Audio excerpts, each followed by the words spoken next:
Good morning, welcome to Breakfast with Naga Munchetty and Charlie State. Our headlines today. Good morning, it's Thursday the 3rd of December and our top story is the first doses of the Pfizer-BioNTech coronavirus vaccine could arrive in Britain within hours. You can imagine how many people have questions about this vaccine.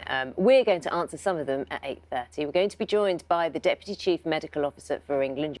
Pubs, bars and restaurants in Jersey are set to close from midnight in order to tackle a surge in COVID cases. No, you know, that we try to think fluidly, you know, and make everything seamless on breakfast. Take it for what it is. Morning. Well, thank you very much. We'll catch up with you a bit later on. It's going to get nippy, isn't it? Nippy. Look at it, yes. Shall we take a look at some of today's front pages? 8:30 this morning, Jonathan Van Tam, who is the Deputy Chief Medical Officer, you will know him very well from those press conferences. He's good at analogies as well, isn't he? Certainly is. Trains, football, yoghurt. Those are the things he's been talking about. We'll talk to him about all of that, but it's just a bit of a fashion story. Thursday. Fashion Thursday, there you go. Forget the writing and everything. What do you see? A baguette. Do you? Any thoughts on the baguette? Do you like it? Do you think it looks good? It looks big. It's one of those substantial baguettes. That was £758. But this baguette has been knocked down by £228 to £530.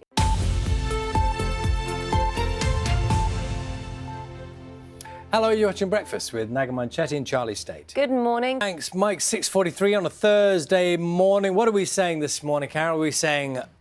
What's going on there? Are you fully prepared? Yeah. Was it the electric slide, wasn't it? It was like the electric slide into shot just seconds before Charlie came to you. Good morning, welcome to Breakfast with Naga Munchetty and Charlie State. Our headlines today. Good morning, it is Thursday the 3rd of December. Our top story is the first doses of the Pfizer-BioNTech coronavirus vaccine could arrive in Britain within hours. Pubs, bars and restaurants in Jersey are set to close from midnight in order to tackle a surge in COVID cases. You weather people say temperature is and then feels like. We are warned, Carol. Thank you very much. I was trying to figure out 20 centimetres in the Grampians and it's just 1 centimetre less than that. It's a lot of snow. It is a fair bit. 12 minutes past 7. So...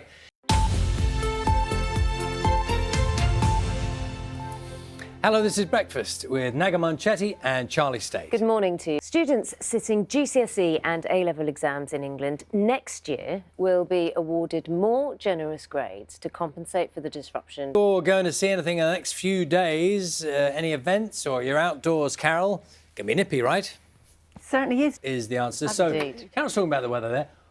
What you could do is step inside a lovely theatre. Oh, yeah. Tonight sees the premiere of the play Love Letters at London's Theatre Royal Haymarket in the West End, which will be one of the first to welcome back socially distanced audience. Good morning, it's Thursday the 3rd of December. Our top story is that the first doses of the Pfizer-BioNTech coronavirus vaccine could arrive in Britain within hours. Sending live animals abroad for slaughter will be banned in England and Wales under government plans announced today. Snowman, thank you. Snowman's is my speciality. Is it? What does your snowman's look like? Big. If there's enough snow, that's the question. What, you always go big, do you?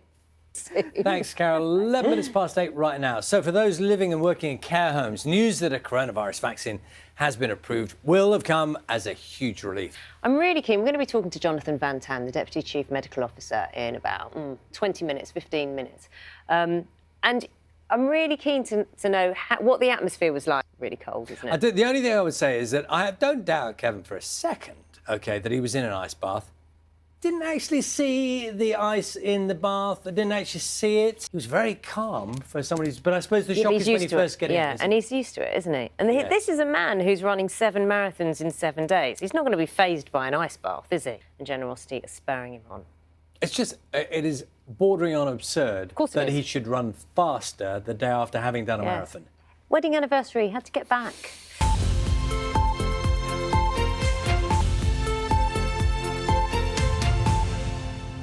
Hello, this is Breakfast with Naga Munchetty and Charlie State. Good morning to you. Straight after this programme on BBC One around 9:15 is Morning Live. Your questions, Professor. Very good morning to you. Morning. I'm tempted to take a leaf out of your own book. Just picking up on the Astrazeneca Oxford vaccine, it plays into Danny's question, actually. I think will help this be answered at minus 70 degrees. That is the problem, getting it into care homes. So the Astrazeneca one, I suppose, if if, and I say if, thank you so much for your time with us this morning. You spent a lot of time with us. Thank you. And many thanks to everyone who's got in touch with the questions. Yeah. They are hugely useful. Take care. You too. Take care. Now, students in England are going to get some extra help with their A-level and GCSE exams this summer because of the disruption caused by the pandemic. Thanks, Tim. You're watching Breakfast. It's 8:59. Good morning. Welcome back. The conservationist Chris Packham is going to talk to us shortly about his new documentary. Fascinating look at the African ecosystem. Lifelong mystery of how bad does a herd of buffalo smell? I can. You know, you can look outside your window, you can go to your local park.